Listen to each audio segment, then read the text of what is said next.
Is this your former husband? Yes. With regard to, and then I'll get to both of your cases because I have complaints and a countersuit for exactly the same thing. That each of you allege, the mother-in-law and the former daughter-in-law allege that the other has harassed them, caused them to spend money for legal fees, yada, yada, yada, all ridiculousness. So, but I want to get some of the background. So you live together for a long time. You have an 8-year-old child. How many grandchildren does Miss Renante have? Grandchildren, I believe 2. You have this granddaughter. Correct. This is a granddaughter. And where is your other grandchild? She lives in Georgia. And you live... Here in Southern California. And Miss Paredes lives in Southern California? Correct. Right. So this is the only grandchild that's near you? Correct. Did you have a settlement agreement in your divorce decree, or was this a case tried with regard to custody and visitation and support? Well, we went to court a few times, but in the end, we agreed. Okay, what did you agree to with regard to custody? We finally agreed to 50-50 on legal and physical custody. And how does that work with an 8-year-old in school? Do you live close by to each other? Kind of, maybe like 12 miles apart. As far as school, from my understanding, they're late a lot. No, not. So that's not what I asked you. Oh, okay. How is the week divided? Oh, I see. It's 1 week on, 1 week off. And when your daughter is with her father, does her father live with his mother? Yes. I live with my son. I moved into his house. I live with him. You live together? Correct. Fine.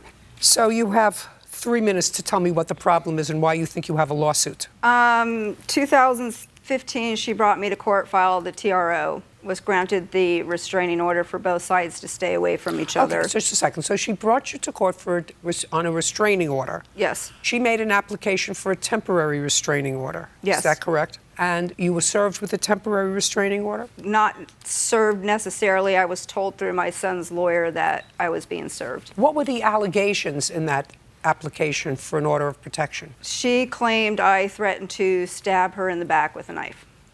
And was that case tried or settled? Well, it wasn't tried. I think it was was a final protective order granted? Yes, for 3 years. And were they mutual protective orders? Yes.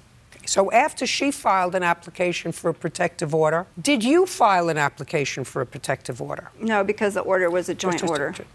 No. Wasn't a joint order. She went first. Correct. She filed an application alleging that you threatened her. Alleging. Then either one of two things happen. Either you filed for a protective order and both those cases are joined together, or when you go to court because the judge is maybe a little bit lazy, maybe one person has a lawyer and says, listen, we don't have to try this. Why don't you both just agree not to annoy or harass each other for 3 years, and then we can save ourselves a lot of time and a lot of expense. So either one of two things happened. Either you filed for a protective order after she served you in 2015. Did you do that? I did not know. Well, then if you did not, then what happened is the second thing happened on my menu, which was maybe judge is a little bit lazy.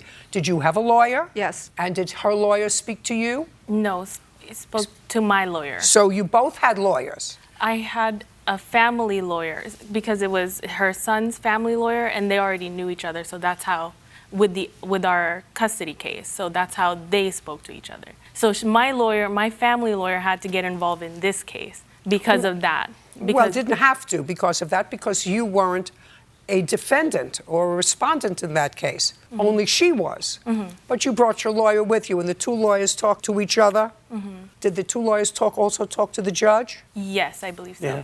Right. So mutual protective orders were granted? Yes. Great. Even though no case had been filed against you? No. So I still don't hear a lawsuit. I have not talked to this woman since 2009. So the allegation that she put that I stabbed her in the back was something that I said... Mr. Renante, let me explain something to you. You had a lawyer. Correct. If you wanted to fight that order of protection, listen to me carefully. If you wanted to fight that order of protection, you should have said to your lawyer, I want a trial. Okay. Not say, I consent to an order of protection. But it wasn't really about that. It was about my granddaughter. She filed the restraining order against both me and my son separate, had two separate judges sign it, and he couldn't have my daughter in visitation because I lived in the house with him. So I went to court to fight the visitation.